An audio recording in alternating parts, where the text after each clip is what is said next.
mga bossing, ngayon no, magandang umaga. Ang dami natin dumating na solar floodlight.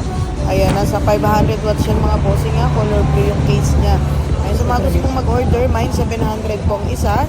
Kapag 5 piraso po ang binili nyo, 3,000 naman po. Ayan, mas malakas po ito sa dati natin ha. Saka mas matagal malobat. Ayan, minimum 10 pieces, 500 each mo na lang makukuha isang box.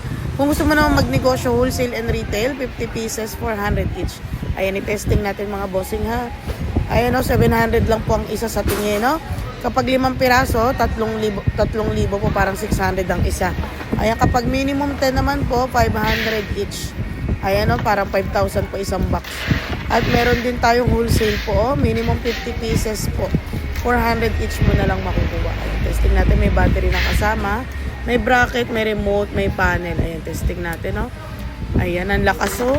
Bali, ano lang yan, all charge lang po siya, stock charge. Hindi pa natin yan nabibilad sa araw, parang factory charge lang siya mga bossing.